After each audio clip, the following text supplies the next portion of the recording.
Daddy ఇంకా ఇంటికి రావడం లేదేంటి? వస్తున్నారని చెప్పి చాలాసేపు అయింది కదా.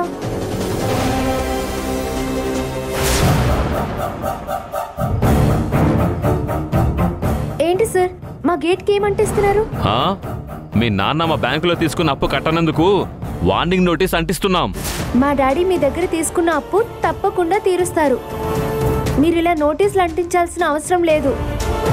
ఆల్రెడీ మా డాడీ హాస్పిటల్ నుంచి డిశ్చార్జ్ అయి వస్తున్నారు. రాగానే అందరి అప్పు తీర్చేస్తారు. ఏంటి గొడవ?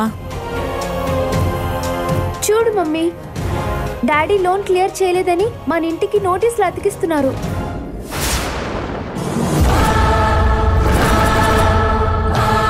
డాడీ వస్తున్నారు కదా, అందరి అప్పులు తీరుస్తారని మీరే చెప్పండి మమ్మీ.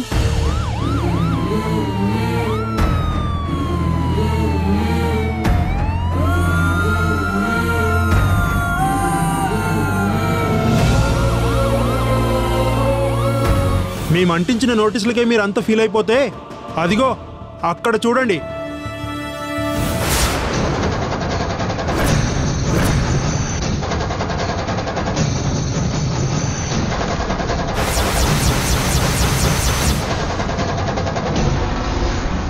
ఈ మధ్యకాలంలో ఇంత ఫ్రాడ్ చేసిన మనిషిని నేనెక్కడా చూడలేదు.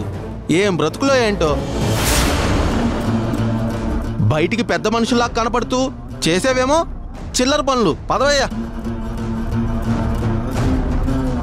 మమ్మీ, ఇలాంటివన్నీ మనం నమ్మొద్దు మమ్మీ. మన డాడీ గురించి మనకు తెలుసు కదా.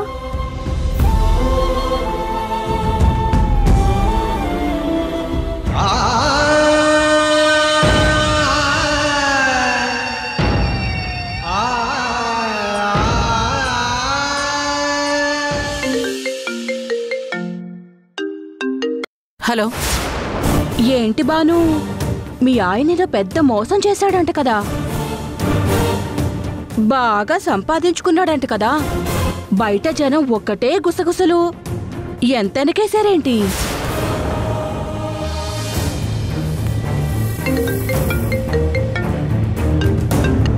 హలో హలో భానుమతి, నువ్వు డబ్బులు ఇంత ఇదిగా ఖర్చు చేస్తుంటే ఆశ్చర్యంగా అనిపించింది. దాని వెనకాలన్న రహస్యం ఇప్పుడు అర్థమైంది. ఎంతైనా మీ ఆయన గ్రేట్. పిల్లల్ని బాగా చూసుకోవడానికి జనాల్ని పిచ్చోళ్ళని చేస్తున్నాడు.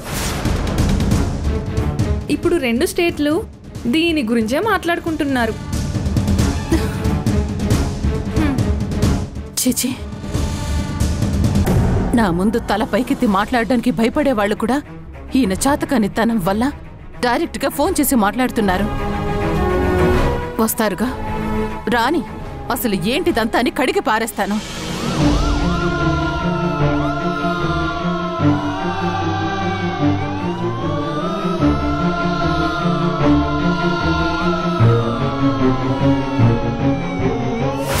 మా ఫ్రెండ్ సర్కిల్లో కూడా మన గురించి చాలా చీప్గా మాట్లాడుతున్నారు.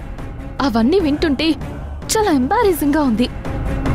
వస్తున్నాడుగా, రాని చెప్తాను మీ డాడీ సంగతి.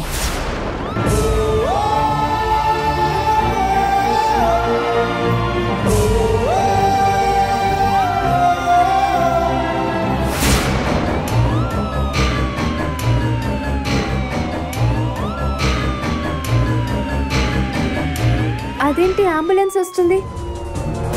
డాడీ కార్లో కదా వస్తారు, మరి అంబులెన్స్లో ఎందుకు వస్తున్నారు? ఏముంటుంది, ఆపరేషన్ అయింది కదా, రిస్క్ ఎందుకు అనుకొని కార్లో కాకుండా అంబులెన్స్లో తీసుకొస్తున్నారనుకుంటా. అవునా? అయితే నేను వెంటనే వెళ్ళి డాడీకి హారతి తీసుకొని వస్తాను.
వీడేంటి ఇక్కడికొచ్చాడు?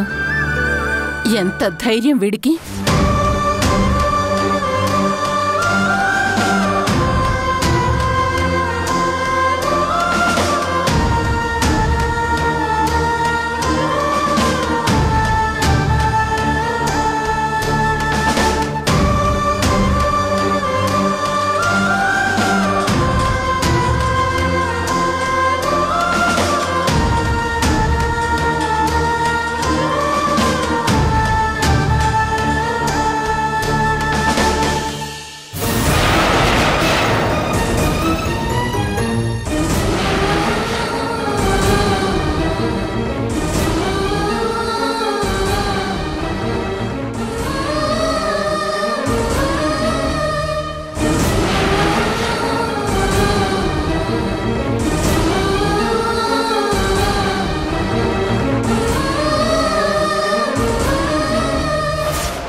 బాధే చుట్టుముట్టిందే